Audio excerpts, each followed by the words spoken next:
I absolutely love hearing from the players, and we're going to see how they handle themselves against Stixay and Aframu. Hello, ladies and gentlemen. I'm Trevor Quickshot Henry, joined by Sam, Kobe, Hartman, Kensler, and Martin DeFicio Lunga, as we're about to jump into this best of 5. Listen, let's quickly touch on side choices. CLG as the highest seed elected blue, games 1, 3, and 5. SK Team games 2 and 4, they picked red, so we're going to have another potential all blue, all red series. Makes me really excited to see what Faker's going to do, right? Yeah, I know you're gonna have second guesses because Faker's gonna have the opportunity to counterpick Huhi in every single match. You know, if things start going badly for CLG, then as a lot of the analysts predicted, it could snowball the series. I mean, that's the thing, right? Huhi, he better be able to run fast because Faker, he's coming for that booty. Swiggity swooty, and you better watch out because Faker usually gets what he wants. But it's such a problem when we just look at the pick and ban phase because we know the amount of counterpicks Faker does have, like Fizz is one of them he showed in the semi-final. If you can play Fizz into Xiao Hu's Azir, you can play it into Hui's Azir as well. Yeah. No surprise here, they're targeting Huhi right off the bat. Now, one of the things that went into CLG's choice of blue side every time here is that they wanted to pick the blue champion as well. Rise has been key for Huhi in all of their series. Aurelion Sol is the first target there from SKT, though. So what do SKT do?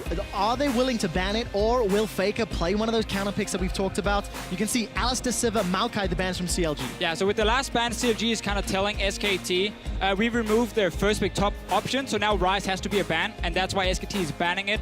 Otherwise, you know, they could have left it open, given it for free over to CLG, and only get 2 picks without the same value as a Maokai. And I think this Echo first pick is the correct choice because Darshan needs a good matchup in the top lane. Yeah, I think the only thing he does need to correct, yesterday when we were casting their game versus Flash Wolves, there were multiple points where me and Cripple were like, Darshan should know at this point that he has to play safer because there is a 3-0 Kindred on the map, and he was punished. Karsa did a really good job of asserting pressure and getting Darshan behind. And I really like how we see these adaptations between series. Israel coming into the playoffs, we're not looking to be the most contested AD carry, but then during the series we saw these AD carries saying, you know what, we actually want to have a very safe choice in the bottom lane where our support can start roaming. That choice is Israel. This is like the LCK final where both the Tigers and SKT wanted that Israel pick because then it opens up your support to start roaming around. And of course for Bang and Wolf, changing that playstyle a little from being over-aggressive in the group stage to being a little bit more controlled, a little safer during the semi-final earlier this week. CLG Gaming got 20 seconds to lock in their picks. Where are they targeting? Echo mid coming in. Surprising in a way. Shown very early, because they want to make sure that Sean can actually take the Poppy top, and obviously they saw the Azir, so they felt like, okay, this is going to be the matchup we take. Exactly. The Maokai is banned, so they want to take away the third of those top 3 triumvirate of the top lanes. The only thing is that Trundle has been the lane bully that comes in and tries to break up those 3, stealing the stats of the tanks up on the top side. And this is still a flex pick for SKT. Obviously can still be moved down to Very support possible. if needed. Nautilus is an option up top lane if you want a pure tank against the Poppy. But this is again one of the big questions we had. What can Huhi blind pick?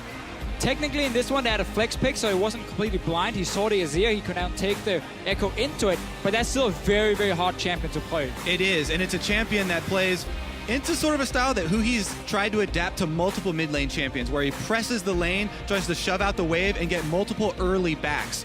It is a style that can be punished with jungle pressure towards the mid lane, and that's why this Elise is also a pretty important pick here for me for SKT, signaling that Blank actually wants to go for a lot of early ganks instead of opting into that hard farming, which has been prevalent. We have seen so many Kindreds, Nidalee, and so on in this tournament, but this is an Elise now coming in as the first choice, and it's because SKT has decided it's not about what Blank can do as a carry.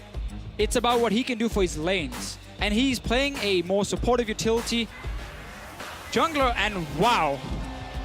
The Nami is locked in. Are we back in Season 3 or anything here? Ranged supports are a thing. The moment Alistair's banned away, we're just not seeing anything. So, Nami, Kobe, what do you think of that? One of the biggest surprises to everyone was that at this tournament, the entire world started following the North American support pool, sort of defining the meta. Now Wolf is taking it one step further and saying, Aframu, I see your Sona, We're trying too hard to make Nami. new picks happen right here. I feel like Sona yesterday, now the Nami as well. Hey, the Sona worked. It did work. It was a good pick into Karma, which was the reason, So, obviously, Aframu As a picked it. former Nami main, is Nami a good pick into Soraka? No, I actually don't think so. Because Nami is built around either you play a passive sustain lane, or you try and play with an AD carry who can outtrade the enemy AD carry and you set up these picks with bubbles. The problem is Soraka will out-sustain the Nami, so you actually have to be able to all-in them. I also agree with Deficio in the team fight phase as well, because when CLG run the Echo mid Poppy top, which they've done before, they use it to take out the back line of their opponents. And Nami's a little bit less reliable in defending her AD carry. We'll find out if those tidal waves work out. You guys at home, jump on Twitter for the first time in the Championship Series at the Mid-Season Invitational. Will it be hashtag CLG win or hashtag SKT win? As far as the trophy is concerned, you can see both NALCS and LCK setting themselves up to do battle in this best of 5. Definitely going to look at the top lane, first of all, for me, because I want to see how SKT play around Duke. This should be a winning lane for SKT if they find normal lanes. Will CLG try and force the lane swap because of this? Now, we're about to find out, Kobe. We are on the riff for Game 1 in the best of 5. The North American LCS on the blue side for the entire series, however long that may be. And SKT, they've got their sights set on the only trophy they have yet to secure in the world. It's definitely something that people have glossed over a little bit. This is one trophy that slipped through the fingers of Coma, Faker, Bang, Wolf last year at MSI. The one thing missing from their collection. Taken away from them, if you will. Stolen, basically. Yep. Earned by China's I like that one. So this game again, we saw some surprising things in the pick and ban phase. Nami obviously jumps out instantly, but also as we talked about, the fact that we get this Trundle Elise combo for SKT, what I liked so much is that CLG likes to counterpick supports. But when they saw the Trundle, they didn't know. Was it going support? Was it going top lane? Obviously, there was a high chance it would be top lane for Duke into the Poppy, making it a bit harder for CLG to get a specific counter pick. Soraka is just their go-to, honestly, right now. A lot of people consider her the strongest of the ranged supports, and that's why they went for that choice. CLG are going to get some early information. Let's see how they react here. Bottom lane does look like they're trying to move away from it and get that lane swap so that Darshan won't have to play into the Trundle. And I really like this level 1 by CLG, where they go in and actually get the 3 deep boards. Some damage onto Blank. They're going to chase this one. Exhaust has been used, but Afro and Styx, they can't really stick to Blank long enough. So this is very good scouting by CLG, because in the semifinal against RNG, last game, Blank did exactly the same. When SKT lane swapped, he snuck in, started the enemy Raptor, and then snuck down and took a red buff after. But CLG walked in and stopped him. Yeah, we've got to touch on how aggressive Aframu's being here. He tried to use the exhaust just to get the slow so his next star call would land. Now Wolf is trying to answer, though, in mid lane. Soldiers going down. Flash bubble flashed away, but that is a great trade. And going to put Huhi even further on the back foot. Got it. Afro's still not done. Continuing to challenge Blank in the jungle. Looking at the minimap, there's no response yet. That was a really early smite from Blank there. It doesn't matter, because right now, Duke is just getting free farm in the bot lane. He doesn't care about his own jungler being delayed. Didn't even get to see if Afro managed to steal that one. No, at the end. Blank picked that one up, I believe. But like, look at the CS, because Duke just sat bot lane, 1v1, Bang is in look trouble. at this, Bang and Darshan. No, he got minions. The minion wave is going to help out, and Darshan gives up first blood to Bang. A huge mistake from Darshan, though, and a really good punish by Bang, fighting him in the minions, going aggressive, not letting Darshan get away with that. Look at the minimap. Faker smells blood in the water. He's coming over the wall. He's level 3, got access to the soldiers. What's going on? He's down. Blue buff is given to Faker at level 3. Counter Logic Gaming, they are pulling a G2 and getting crushed in the early game. A third kill on the cards. Starcall comes out. Stixay's now in trouble. He's trying to put one back. Third kill picked up for SKT, and Stixay, he's sticking around. Gentlemen, there's an early teleport. This one will be completed by Huhi as he joins the lane. Everything goes wrong for CLG. Disaster strikes, mistakes, unforced errors from them, and then really strong punish from SKT. They move right in to clean up all this gold. Honestly, that was one of the most unnecessary starts I've ever seen to a BO5. All across the map. If you're CLG, you qualified to this final by beating Flash Wolves in team fights. You said yesterday, after the games, we can battle SKT late game. We can fight them in these late game fights and we can win them. Why do you then go into the first game and go crazy, honestly, from level 1. Over chasing, trying to steal away buffs, trying to 1v1 in a massive minion wave top as well. Backfires horribly, Deficio. But if there was a game to try something crazy, it is game 1 in a best of 5. And CLG are down 1,700 gold already. Everybody's been talking about the mental state of the players going into these best of 5s. And CLG's been so outspoken and confident in their interviews, talking about respecting their opponents, not fearing them. The jitters seem to have found them. Early on in the series does not bode well. I just think so many things were going on that the communication suddenly became almost impossible. Because like, Aframu is communicating that he's trying to harass the enemy jungler. Suddenly he gets a call from bottom lane, oh, this Trundle is just pushing mid, he's just getting a free farm. Dashawn goes aggressive up top, and like everything just seemed really, really messed up, honestly. And you suddenly lose 3 kills. Now the ball is in SKT's court. They have such a strong early lead now. We're gonna look for Blank to use this Elise, get the vision down, and try and continue the punish here. Pretty much all lanes sitting in very good spots here for SKT.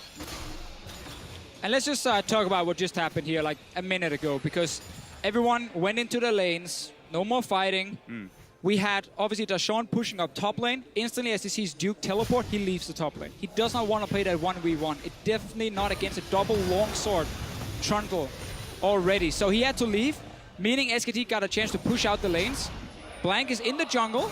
He's going to try and pressure with the bottom side and increase the advantage, but Nidalee's very difficult to go for those invades on. Defensive ward allows Smithy to land the spear and ward him off. But Smithy is actually on the wrong side of the map here. If you want to stop Duke from farming, you need your jungler topside to just instantly dive him. Seems like though actually by him just taking a bit of damage, he backs away. I'm not sure if it's because he's not 100% aware. Oh, look at this trade in the mid lane. Huhi's looking for the parallel convergence. A flash away from Faker. Huhi on the assassin is now in trouble. Chrono breaks back, does not get the damage. There's a time winder. Will continue to poke out Faker just before he gets his divide. Some very confident play there from Huhi, and that's the matchup that we talked about, the way you're going to have to play it. Here we go, another interaction with the junglers. Blank a little bit behind in farm, as that earlier invade he tried to do on Smithy cost him quite a bit of time, and the Nidalee should be able to pull ahead, but this bottom side of the map is SKT territory now. And now suddenly Dashawn is all alone. This is looking scary. 3 members of SKT grouping. No teleport to help him. Under the tower, there is a flash available. Dashawn's going to put the steadfast presence down. Dashes forward onto Blank. Bubble is not thrown. It will throw Dashawn up, and the kill secured by Blank. Another strong punish from SKT. The first invade fails for Blank, but they're able to recover right after. And Dashawn, all by his lonesome down bottom, goes down once again. Yeah, you're never supposed to sit and just defend on the towers in these lane swaps if you don't know where the enemy jungler is, and he got punished, but now Duke might actually get the same treatment up top. Yeah, they're going to try and close in on him. No AD carry for the extra damage here, but Nidalee's great at chasing. There is an exhaust thrown down. The root will find. Smithy's going to keep pouncing forward in an easy pickup, the first for North America. Yeah, we see 2 top laners here, very greedy for farm. No one really wants to fall behind. Duke, he knows he needs to become a split-pushing threat to have value on the Trundle. And Dashawn knows if he falls too far behind, there's nothing he can do to stop him. So they greed for the minions and they get punished. Yeah, and CLG are clawing right back into this game. Yes, they are down the early dragon, which is something that SKT have focused on very heavily in the knockout stages and done a very good job at controlling. But CLG are happy just to be back within, gold range here. A lot of it, though, is sitting on this Nidalee compared to the Elise, and a lot of it is that farm. I mean, there's a key thing. While they lost kills, they actually didn't lose farm, because they had some of the lanes, like mid lane, who he had pushed it out before he roamed. Yep.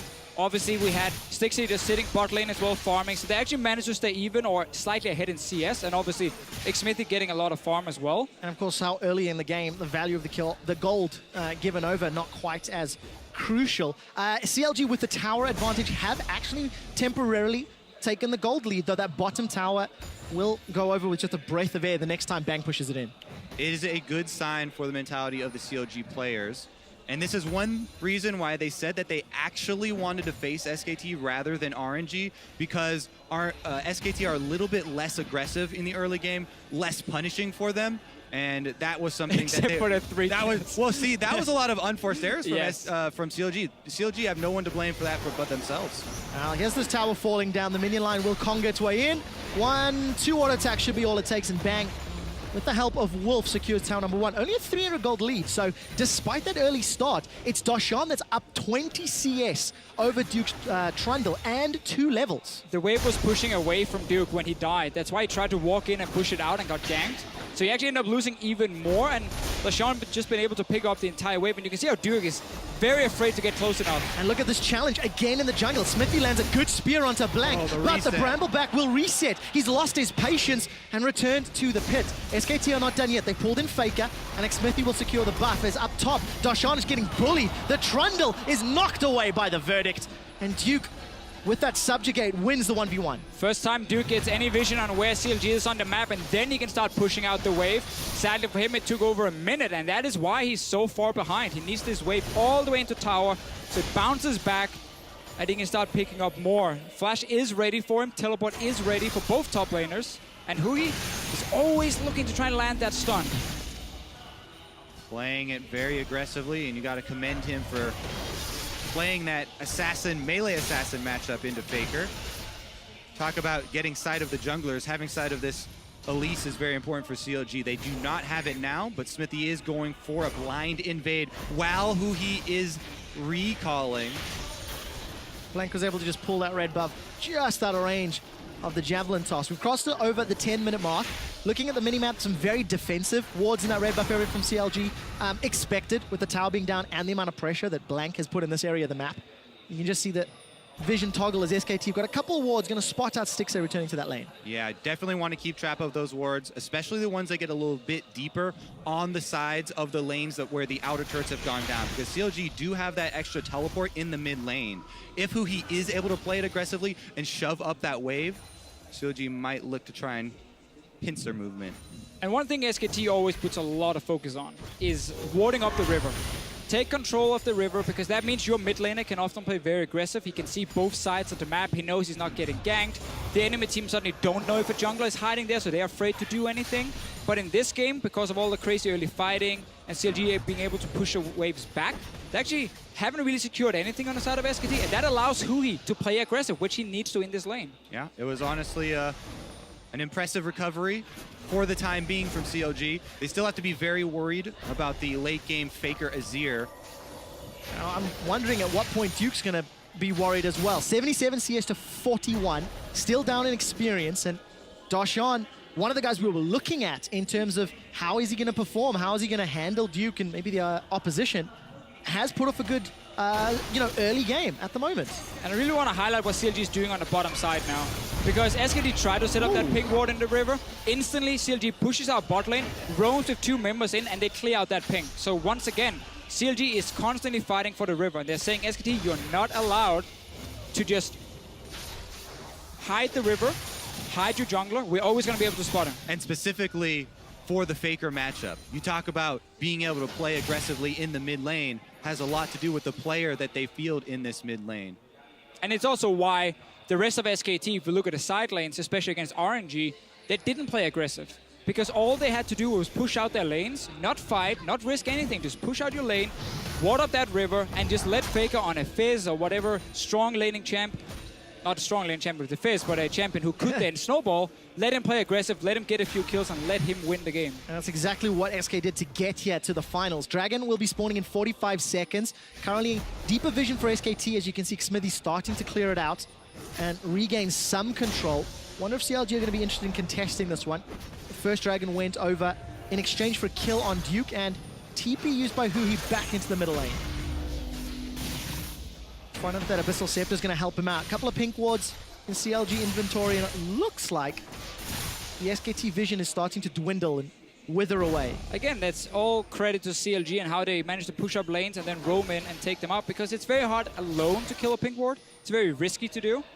SKT is trying to get some vision around this Dragon. Iceborne Gauntlet on Bang is going to put a slow on Aframu. Tidal Wave is flashed away as the Dragon spawns in the corner of the screen, but that means no summoner for Afro. Look at Darshan's positioning as well. He's looking to dive Faker right now at the same time that SKT are starting up this Dragon. The dive fails here for CLG, but that's enough to dissuade SKT. All that SKT have to do now is wait for the top lane advantage to culminate in the tower kill here for Duke. Darshan used a lot of time there going for that play. Yeah, I'm not a big fan of the roam from Darshan because I feel like he's much stronger in a team fight at the moment due to Duke also being behind in farm, obviously, and sitting on a Tiamat at this point, so he's not very tanky. That means Darshan should just stay in his lane, wait for a team fight to start, and then he should TP in instead. Well, they haven't got the opportunity just yet. The mid tower is secured by CLG, 2 towers to 1. Duke was pushed away from that top lane, and the Dragon has not been started. Stixay gets chunked down by Bang's combo, but as it stands, CLG come away temporarily with the advantage. SKT closing in as well. You can tell they're working on the vision around this Dragon. Want to get number 2 for themselves to start stacking that up. And I think that CLG forfeit this one. Yeah, no contest at all. CLG will be content with the global gold, content with the objective of the tower. Yeah. And of course, Darshan has gone toe-to-toe. I mean, he's still plus 35. You know, he was down in CS a little while ago, but has been able to balance that one out. And Smithy's farming well. I mean, you got to give credit to CLG for keeping the CS numbers up, keeping the gold up to go toe-to-toe with SKT. Yeah, yep. Definitely working through those early game jitters. And who he gonna get the Azir turret gold as well on top of it. Takes a lot, yeah, exactly. It takes a lot of poke. You know, you lose a little bit of map control with your mid laner getting chunked out so heavily like that, with who he not having sustain. I think it's quite a good sign to see Smithy hitting some of these spears, by the way. Just because when we saw him play in Italy yesterday, the pre-15, pre-20-minute spears from Fog of War, from the sides, actually were not finding their targets. And we've seen a number of those invades from Blank being punished somewhat. This time around, Blank is going to enlist the help of the Rift Herald. Smithy's going to pounce away. He is surrounded. Surrounded. 4 members of SKT. Smithy's on the wrong side. Flashes away, going to buy as much time as he can. Going to continue to get run down. This should be eventually a kill. Subjugate used to reduce some of the defenses here for Smithy. Pounce is still available. The crowd are watching. Bush is going to help out. Every Get the single speed. one Smithy's hits. going to keep chasing, but there's simply too much to handle. Slow comes down from Wolf. It's not finished yet. The tower dive finally secures the kill, but what can CLG do? The answer is not much. Exactly. The key part of this chase, usually when you see someone running an entire team around the map like that, the rest of the team is in a position to try and punish, but CLG on both mid and bottom had their waves pushed in. So Stixay is trying his best right now to get that up to the bottom turret, and Darshan's delaying with the ultimate here from Poppy. Stixay should be able to get the bot tower here because Duke has to run all the way down to defend it down. No, he's not going to be there in time. So yeah, you give away 1 kill. For now, though, you traded for a tower. SKT has to be able to get top tower as well. Yeah, that red buff on Lucian helping a lot there. True damage on the turret. And they're going to be able to get more global gold. It will be a trade here. Yeah, it should be the tower secured shortly. Blank, I thought for a moment, might be looking to set something up, but Afro's the one that's in trouble. Parallel convergence comes down. Faker chunks out Afro. He's not going to be able to survive, and Darshan now forced to flash away. Smithy's pulled in as some backup, and the 2 members of CLG trying to thwart a further push. Yeah, they see a low mana Ezreal here, and they want to try and continue, but it is dangerous. Look at Huhi in the river. If SKT pick the wrong path out, there could be threat, but Huhi's not going to be able to find anything yet. They're pinging Faker. Huhi's going to go for the 1v1. Not going to find the stun. Faker smells something fishy and decides to back away. The rest of CLG seem content to try to get some deep vision at least. So in the end, SKT gets tower on top lane, gets the kill, of course, on Afremo. Problem about these lane swaps and the range supports is they become very, very low level very quickly. And Soraka is so squishy, you see Faker just instantly jumping him, killing him. Obviously, this game had a bit of everything. We had a lane swap, then we had standard lanes, then we had another lane swap, and we kind of kept dancing around. But look at Afremo, he's obviously extremely squishy. Yeah, Faker knows it. And we talked about the value of the deep wards here. Afremo just getting a little bit too risky here. They wanted to try and turn this, it looks like, because he immediately exhausts, but Faker's able to get the kill, get the summoner spell, and get out. And extend that lead even further. 2-0-1, Riley's complete, Nash is complete, plus 25 CS. I mean, Faker's already 2 items on one of the most game-changing mid laners available in the current meta. Right, and normally against Azir, you want to play side lanes because he's stuck in the mid lane and you don't want to run straight into him. So you want to play around him on the map. Problem for CLG is the fact that there's a Trundle in the game who will beat the Poppy in the split push with also a Hydra build. So it's very, very, very split push focused from Duke. CLG is not going to win that unless they send the Echo here to try and kill him. Yep, who he's going to go aggressive here for the trade. That's the one. A lot of damage. Duke has already used Subjugate, healing up, but is in trouble. Chrono Break goes backwards. Who he realizes he's actually bitten off more than he can chew. And Duke's able to force him away, trading ultimates. Well, obviously, yeah, Hui is built to face an AP champion, and now he walks up to a physical damage dealer with the Abyssal Scepter that does nothing. Wave clear, very important there. 6A burning the Lucian ultimate. Level 11 on that calling, so it is level 2. The other thing, though, you mentioned the Azir and the power he brings to the team fights. Also, Blank on the Elise has built up the early Aegis, which does provide a decent amount of defense versus Huhi and Smithy. Blank actually likes to go ban off command on Elise, gives a bit of AP, some cooldown reduction, and of course... Whoa! Always double teleports well. deep. CLG are coming in. Oh, What happened? Only I was looking at you, and you were like, Darshan oh. canceled it. See, you see where Huhi is, Deficio? Oh, I see Darshan it. was also channeling teleport, but they canceled it. Plan aborted for CLG there. You got me all hyped. I'm looking at you and just start yelling. Got very excited as well, but obviously nothing happens in the play. And both teleports down. SKT will have the minor advantage with Duke's TP still up. We've talked about that Duke into Poppy matchup. Darshan's already got the QSS. Much debated in terms of that top lane Trundle and why it fell out of popularity, at least in the LCK. I mean, he's back right now. QSS We're not in the LCK, so we'll see. We'll see what impact that QSS will have. Darshan actually uses the Verdict to try and defend this red buff. And we're 20 minutes into the game. Red buff stolen. So cheeky from Bang.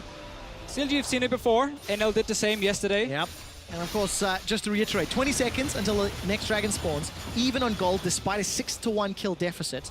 And SKT just down that single tower. And just to jump on your QSS point there, it is still the right item choice against Trundle. The problem is, it doesn't really help you stop him from split pushing. He just won't kill you as easily. Like, he will still push you down, he will out-sustain you, and he will force you to defend on the tower. And then obviously for a team fight, he will become a little bit weaker because he can't just ulti you straight away and then keep getting all these lovely stats. So it is the correct choice, but he will still be a split pushing monster, even against the QSS. Yep, meanwhile, SKT continuing with the standard game plan for them here. Stacking up those dragons, they're very confident in having control and keeping control of that area as their team fight gets better and better. The game right now for CLG is teetering on an edge. They would have to make some big moves here. They still have the gold to win a team fight. They just have to land some crucial silences with the Soraka there. Well, that's why these teleports and the use they just had before where they had to cancel it is so massive, because the way for them to win this game is by sitting in side lanes with the double TP and then obviously push out both lanes as much as they can and then TP into flank against the Azir. Exactly. The way I was talking about, CLG loves to play the Poppy Echo double pick, is annihilating one threat from the back line of the enemy team. Bang, though, fending them off from all sides here. Yeah, it's hard to find an opportunity to flank when Bang hits every single Iceborne empowered Mystic shot. Taking a look at the itemization though, Huhi has a 21-minute Rod of Ages. So CLG looking to buy some time to stack that up. Outer turret drops in the mid lane. Tidal Wave will split CLG and Stixay will be forced back from the Emperor's Divide. Teleport comes down from Duke. The first victim of the fight is Smithy as he's dropped down by Bang. Stixay forced to defend and dashes away with the relentless pursuit. Two-shot barrage almost kills Afro. Oh, pretty big here for SKT, and they want to continue the pressure, but Huhi's coming in from the side. There's no one stunned up by the convergence, and with no TP for Huhi, he wasn't able to join quickly enough. SKT get the kill, they get the tower, and they get away. That was such a big moment for SKT. Now they have so much control. All outers are down. They have the dragon stacking in their favor. They have a very strong team fight they can rely upon. The only thing now that they really have to keep in mind is the teleport from Darshan and looking for that flank you're talking about. Yeah, and that's again the problem. Everything we have seen the last 2 minutes starts with that teleport being cancelled from CLG, because now suddenly SKT can siege. Great ulti, by the way, from Wolf, stopping Stixay from dealing a bit of damage, and then they manage to take down the one member they need to win the fight. But again, getting the dragon, sieging on mid tower, it is only possible for SKT to do without being afraid of anything, because the TPs were on cooldown for CLG. And Darshan obviously cannot win the side lane battle, so he has to be able to have a bigger impact in team fights, or he can do nothing. And this is SKT's go-to game plan. They're very at home at this stage in the game. They can play safe, they can play calculated, and they just have to move up slowly. CLG, they're the ones who have to throw in the wild card now. We got the banner. That's going to give Darshan a little bit of a headache. Red So buff is Bang. Ezreal. Pretty annoying to deal with, but Darshan's Oh, he going gets to the TP TP. away. True shot barrage won't even matter. But another time, cooldown blown and that opportunity to flank, that Yep. opportunity to get behind SKT is diminished. So now the only thing CLG can do is put Huhi in the lane with Duke, because Duke won't have teleport for quite a while, and Huhi will very soon. And Huhi, all he can do is just try and wave clear it. Don't try and fight 1v1 against Duke. Wave clear it, and then TP in and try and 4v5 against SKT. But that requires SK Telecom now to start being more aggressive and like push further past the river. They don't have to. They can literally just set up the Baron, play a bit passive, and wait for that TP from Duke. definitely agree. And SKT, as you can see now, they're doing such a good job of clearing out all the vision. Yeah, play Plus, safe. for CLG, it's heartbreaking that the teleport that's more impactful is the flank teleport from Poppy. The Echo teleport is a big tool for them. It's just a little bit less reliable. We'll have to find out if Huhi can make it work. It is available, and Huhi's pushing out that bottom lane very aggressively. As the rest of SKT, they group up. Afro's caught! The Fangs sink in! And Blank is on a killing spree, 3-0. Culling forced to defend the tower. Stixay has to flash away just from the Faker soldiers. And now you can play aggressive because it is Huhi in an empty lane on the bottom side. So SKT is saying it's okay, he can maybe take a tower. We keep Duke on our top side at first. We create one pick because, again, the Soraka can't really roam. And then suddenly we can push in, and we don't care about Echo staying bot lane. SKT do not care at all. The inhibitor will be dropping. It's just a few more autos. The hammer comes down from Darshan. He's found an opportunity. Pushed Bang against the wall, and Faker's going to look for one before he goes down. The Barrel Exhaust is not going to be available, and Faker tries to get away. The shield comes out from Darshan, and the inhibitor stays standing. That is a gigantic swing for CLG. What can they do with the 40 seconds of time? Time Winder from Huhi will not tag anyone, and CLG have just bought some breathing room. They're still down in gold. They're still down in control. Might be going straight towards the Baron here for CLG. Problem is there's still 4 members alive. Duke is on his way, level 14 on his trundle. Might be the only move for CLG though. As we said, yeah, CLG have to come up with an unexpected play here and catch someone by surprise. Duke may be that man. Subjugate is available, going to start healing him up. The rest of SKT peel away. Tidal Wave is not available, and Huhi takes Wolf down. That's the first for Huhi this game. 30 seconds without the SKT support. CLG, they're going to commit to the Baron. The mid laner is going to have to walk from base as well. Faker not going to be able to join. CLG forcing this one hard. And Huhi's looking for the fight, being chunked down from Bang. Has not got a flash available. Cocoon lands, but it won't matter. CLG peeled away from Baron, and Bang is low. He's got no mana. And to kill for CLG. They might be turning it around. A defensive flash from Duke as CLG, they continue to pressure SKT. Every time we see CLG get down here at MSI, they go back to the... Oh, never mind. Oh, Smithy's in trouble. Go back to Faker's what? looking for a kill. But Well, they need to go back to base is what they need to there do. it is. You need to go back to base. And gentlemen, I just want to remind you, the first time CLG faced SKT, they won off a Baron call. They won after challenging SKT in that area. And CLG, they claw back some life. And again, every time we see one of these exciting moves from CLG, we have to remember that you have to keep your calm about you. The baby steps to get back into the game. CLG right here, take another one as they take down Bang. Obviously, CLG would have loved to pick up the Baron, but it's very difficult this early on in the game with still members alive from SKT. So they just keep baiting it. Force SKT to come stop them, then they can engage, get a few kills. Faker! Oh, Faker might be in trouble. He's down. Smithy's picked up the kill. They turn their attention to Wolf, and we'll be sending him back to the fountain. It's a hammer for the kill. The surprise again. plays, Deficio! CLG, now they've got control. Can they force another Baron? There's a pink ward inside. That's all they have to get rid of. Definitely some real damage threats left up for SKT, though. And they're going to turn their Not for attention long. to Bang. Bang is in trouble, forced to flash over the wall. He's going to look to get chased. Smithy's trying to run. What goes up must go down, and killed as Blank is taken out. Another step for CLG, and they return to force It's the no Baron. longer baby steps right here. Yes, sir. CLG, they start running, and they're getting more and more. Baron dropping down 50%. Now Duke is the only man here. CLG need to Bang time joining their in. stun. There's no steal threat from SKT. Baron. This is as good as CLG's unless there's an Ezreal steal. He doesn't have his ultimate. And Baron is secured. The crowd goes wild in Counter Logic Gaming. They play so well from behind. Every time I tell myself I'm going to have a calm CLG game, they make a miraculous comeback.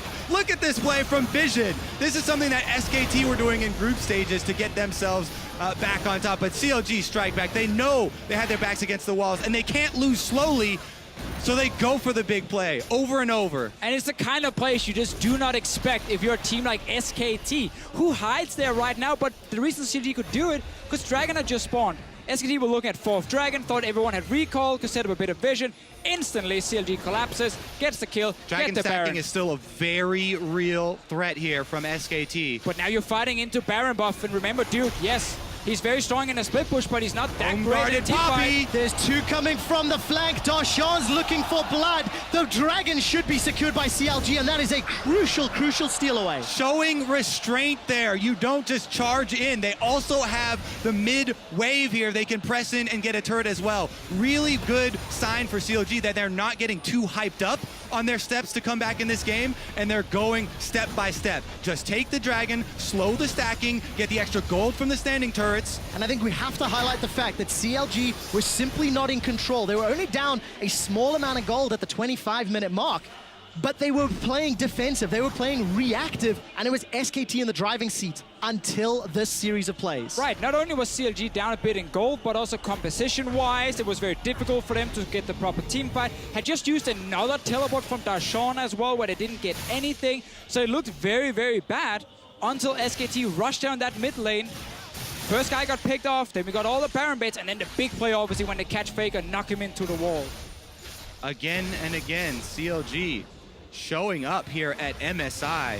It's been said so many times, but they're doing North America proud. Coming from a region that at international events was openly mocked for years. That's why people are getting so excited for these CLG comebacks that they're mounting. SKT gonna give them a taste of their own medicine, though. Gonna chase forward. Bang's looking for Stixay. Afro will find the heal of the Astral Infusion. Flashes out of range of the tidal wave, but it's Bang that's in trouble. Here comes Hui, looking for the stun. Will find it onto Blank, but forced to back away. Duke's on the front line. Look at the slide, glide, divide. Faker split the fight, but nobody's gone down. Xmithy was golden from the hourglass. Blank jumps forward. 2 kills for SKT. A full retreat as Hui is trying to recall. Afromu goes down, and now SKT have got 45 seconds. Yeah, short-lived CLG comeback right there. SKT running straight down the mid. They're going to get the inhibitor. Darshan just have to go back and try and clear out the minion wave instead, because it's only 1 million minion for SKT. I don't think he can really do a whole lot here. We're about to find out. It's only 31 minutes into the game. SKT decide not to risk the Nexus turrets. Instead, turn their attention onto Darshan. He's trying to pull the attention, the focus from SKT, and will survive a few more minutes. SKT realized they didn't have any minions at first, except for that one little guy, so they couldn't actually go for the double turrets. Would have been too risky. The all-in here from Bang. E forward, using the Blade of the Rune King, getting down all of the slows to try and force Stixay out of the fight, and then Hui gets stunned up and almost taken down there. Is able to ult back, but it takes him back to the teleport location.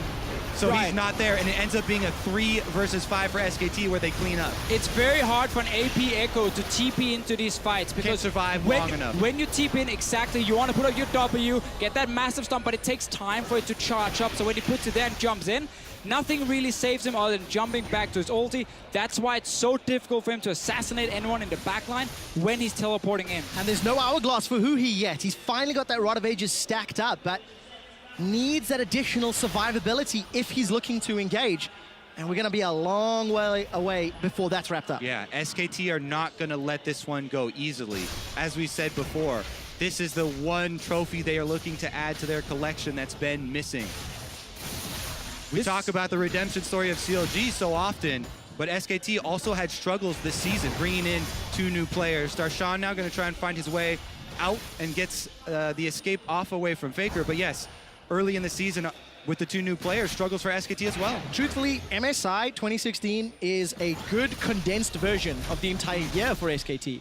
Starting off shaky, making mistakes, not being on the same page, individual players not performing, but they show up when it matters. Darshan's the target, Flash is available for him, as is the verdict. Bubble throws him up into the air. 2,500 hit points. He's going to get burst away, continues to back away using that QSS. Exactly, QSS won't be up for a team fight now if Trundle decides to target him, which he will. Unless he misclicks, but well, we assume true enough. Probably not. Well, it wouldn't be the biggest. Darshan's waiting in the fountain right now with home guards, by the way. So there is a ward, he's teleporting now. Let's take a look. Teleports in the river, it's very far away, and Stixay has been chunked low. Afro's going to do a lot of work Here comes Darshan from the back. The verdict is available. Bubble throws him up into the air. Darshan's in trouble. He's winding up for the poppycopter. He's found a target and sent Blank away. Stick stays low. He goes back in. That's a big burst of damage onto Bang. The fight is split into two. With Bang down, Counterlogic Gaming might have a chance. Faker! Fast presence. Faker's got Afro, but the damage dealers are still up. Stick stays caught between a trundle and a pillar, and he's in trouble. They've got Faker, but the chomp comes down from Duke. Darshan's the last man standing in a 3-on-1. He will be taken out, but how much time can he buy? The shield, the presence, the running for his life. There's no flash and no time. There's still super minions. The taxi comes up before the ace is secured by SKT. CLG did manage to get a few kills here because SKT actually split up at first, fought on different fronts, but instead they made in the fight and now they're going for Nexus. Nexus turret's already taking damage there and going down. Blank headed right in for it. They're gonna finish it, don't worry. Afromu's got 4 seconds. The Soraka by himself. The Soraka wave clear. What's it gonna be? Heal the Nexus. SKT set their sights on the Nexus, and in 35 minutes, strike one in the best of 5 against Counterlogic Gaming. Very, very classic SKT in the final fashion, I want to say, because game 1 always feels so close, and you're like, there's actually a chance they will lose this game. CLG came back in, they were even in goal, got the Baron, everything. But then we see SKT kind of slow it down, take the right team fight, finally not split up, win that team fight, and then they just kept going from there. You guys have mentioned it, game after game for SKT, but the caution that they end out these games with. Playing the numbers game, the high percentage play. I think just we saw a few things in the pick and ban phase, which we had some questions about. You know, what was he going to play now that Faker could always last pick a mid laner? He played the Echo, took it first, Flex picked it. On paper, it was smart. In game though, when you wanted to play that 1-3-1 style, it is so hard to pull off that Echo in team fights. Yeah. And we saw him go in, try and get a stun, try and kill someone, but it was very hard for him. He needed those split up fights before we really saw who he do a whole lot. Yeah, it didn't really work out for Counterlogic Gaming, but they dug very deep. They put on a strong performance despite the mishaps in the early game, and now we get to see how Counterlogic Gaming bounce back. How good is their mental fortitude? How likely are they to actually make the necessary adjustments in terms of play style coming into game 2, Kobe? Yeah, they have some very clear things to look at in the early game that they have to clean up. Yeah. That's going to be step 1 for them. SKT, though, showing why they're so heavily favored in this matchup and some pretty crisp execution there. Sure. But I think CLG did show that some of these good calls that can make late game can punish SKT. So I would just love to see CLG come in and say, guys, we don't need to rush anything in the early game. We can play a standard, slow-paced early game, because SKT likes to be very reactive. Fine, then let them be reactive. Don't be over-aggressive, get to this late-game stage, and then take the team fights. And technically speaking, CLG actually came out ahead during the early stage. They got some of the first towers. They had a gold lead for a little while. The mid-game picks that, you know, really hurt them was a bit of a problem. So we'll have to find out how they're going to bounce back as they ready themselves for game 2. But SKT, we saw a glimpse of them walking backstage. Big smiles. There's jubilation on their faces, and they don't seem as stressed or as worried or bothered by the outcome of game 1. Yeah, CLG gave him a little mini heart attack in the mid-game there with some really good vision plays, but not quite enough to take it. Yeah, not in game 1. We're going to head over to the analyst desk to break down just how SKT picked up the W. Thank you very much, gentlemen. CLG giving SKT a little bit of a mini heart attack. Also gave us here on the desk a mini heart attack when we watched all of that unfold, and that's where we've got to start. The fact that the way that this game began, it went a lot longer and was a lot closer than it probably should have been. It was a really disappointing opening, right? Like, Darshan has been giving up first blood in a lot of games, and there's a giant minion wave. Why is he trying to 1v1 Bang up here? Yeah, and I always say, like, as the replay continues, and Afro actually put in a lot of work here, but then they overcommit to the play. Yeah, we missed the start where Afro had a really solid invade. Like, he puts Blank behind, and then we have to question CLG's decision-making, because in a Nidalee versus Elise matchup, you already outpace. Afromu bought about 25-30 seconds that Smithy could use to clean his entire jungle and then path to the top side, get the enemy jungle, and then help Darshan. So all this pre-planning was there. It's like, no, we have to kill these guys right now or we lose the game. Smithy started blue side. He could have cleared his red jungle and then done a late invade with a level advantage up there, and Darshan didn't have to give away the first blood. So, like, the level 1 theory at the very start of the theory was great. Fantastic. And then CLG made a bunch of mistakes. And I think that was just a microcosm for the whole game, because even in the draft phase, I loved the fact that CLG secured Soraka and Nidalee, because these two champions together ungate the healing of Soraka. She normally has to sacrifice health to heal people. Nidalee heals Soraka. Soraka gets to heal forever. Yeah. So when they went into these late game team fights and hard engaged over and over again, they didn't have to. And it was a game of things that CLG didn't have to do. The pick and ban actually tells you a lot about this series. A lot of people say red side always has counter pick. Why are we even like putting Hui on blue side? But in a lot of these games, red side isn't being used anymore for a mid lane counter pick. So that argument kind of falls flat. In addition, it tells you the approach these teams want to take. We see the early Azir Ezreal pick up from SKT, very scaling. It's almost a race of like, you want to be passive? I can be more passive than you on next rotation. And that's why we end up playing the Soraka matchup. The cool thing I like what CLG did is also, I think what they did against TSM in the finals is they steal both Echo and Poppy when Maokai is banned, for example, and they pinch the top lane champion pool that way, going also for a very... said, though, Spawn, he just jumps at the trundle, and... This is my problem with it, right? Is we've already seen RNG try and pinch Duke's champion pool quite extensively, and they, like, reduced it down to where they were playing Rise top lane and things like this. And we've just seen that the double flex doesn't really work out in that favor, because when it does ultimately get to the team fighting, which MSI, like it or not, has resulted in, there's just a weakness there. So if you do it, you have to commit to your win conditions. I'm not saying it's a bad idea, but never team fights. Keep 1-3-1. You can't use your teleports offensively ever. It always has to be reactive when they group up on you. Yeah, but I do think they have a good team fight in terms of, like, this is how CLG also won the series against TSM. They had Hui and Darshan with exquisite backline diving synergy, but it just never came to be because they fell behind for different reasons. I don't think this is necessarily a super bad team fight comp, especially if you factor in what Soraka can do with a silencing zone. Like, these three things combined can just blow up a single target. CLG needs to synergize as well, because if they overreach once, have one bad teleport, as we see in one of the later fights too, then they get punished. All right, well, we'll get to that. I do want to take a look at the fight that may have given SKT that mini heart attack. As we see CLG on your screens right here, the question of mentality will also play in as well, Jab, when we get further into it. But this is the play that really kind of allowed CLG back in the game. Exactly. Vision denial to a flash stun on Faker against the wall, and then 2 kills. And because they had the limitless healing we talked about, they could very easily pull into Baron. And, like, that was the extension of after they'd already killed Faker once and got a couple kills at the Baron pit. So, like, the way CLG was clawing back in this game made a lot of people hopeful, I'd imagine, because they made so many mistakes in this first game. And I do wonder, like they were saying on the caster desk, whether or not this is one of those times where SKT kind of softballs a little bit in the first game, doesn't do the optimal strategy, plays a little sloppy, and then closes out. Because CLG's not going to feel good about all the mistakes they made. I really do think that play encapsulates why it's so hard to set up at MSI, because teams give you no chance to set up your vision the way they would in domestic tournaments right now. As soon as they see anyone enters that brush, they don't have actually much vision of the rest of the team, as you saw it there, but they just pull the trigger and go onto the mid lane and take out a key target. And I really think that, this is something that CLG learned off the RNG squad when they were punishing them on bot lane turret. If you can just go generate that first pick,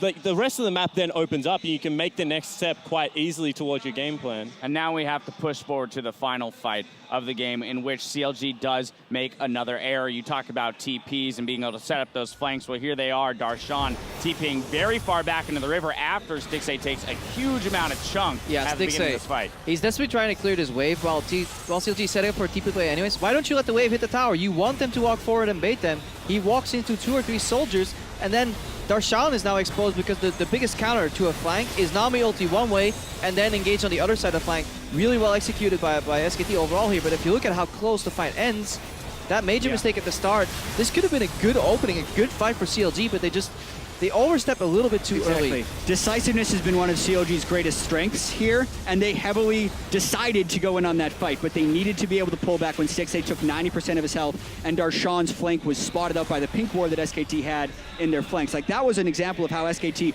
properly wards their flanks before a fight. The poke was great, and then the fact that CLG fully committed when they didn't have to was the game. Yeah, and I have to say, I liked and I enjoyed watching Wolf play Nami. He was very aware of his surroundings, always had a good bubble ready. The fact that you can disengage, with this tidal wave, even if your backline gets dove by this Echo Poppy, and you can slow down whoever's following up. Combine that with the Azir. Nami Azir, really good zone in team fights. I mean, SKT on your screens here, jump in, Spawn. I just love the fact that SKT, like, they're the one team in the world that can pick non-engage and you still think they will win team fights, because they pressure certain objectives and then kite back with things like Nami, the Trundle, even the Azir, like, so flawlessly, and they leave themselves these big windows where they can be aggressive on neutrals, like, or turrets or something like that, but then still bait you into the team fight. So they are one of the few teams in the world that that can pick non-engage and still play teamfighting comps because you can't really pull them around the map all that much. Well, a very unexpected way to get to an expected result in game one here. Coming up, we'll see if Korea's SKT will extend their lead or if North America's Counterlogic Gaming can get the series to game, or can get a game in that, can get a game of the series in game two. Don't go anywhere, we'll be right back. We are on the rift, game one in the best. Jesus. English is... We are on the rift for game one in the best of 5. Duke just sat bot lane, 1v1, Bang is in look trouble. at this, Bang and Dashon No, going got toe-to-toe. minions. The minion wave is going to help out, and Dashon gives up first blood. Faker's going to look for one before he goes down. The Barrel Exhaust is not going to be available, and Faker tries to get away. The shield comes out from Dashon, and the inhibitor stays standing. Go, go, go, go, go! Fucking good shit, baby! Yo, give me no pass, Duke Dragon, Duke Bam, bam, bam, bam, bam! Nice, go there. I'm dashing. Nice, bam, bam, bam, bam! Look at the slide, glide, divide. Faker split the fight, but nobody's gone down. Xmithy was golden from the hourglass. Blank jumps forward. 2 kills for SKT. SKT set their sights on the Nexus, and in 35 minutes, strike one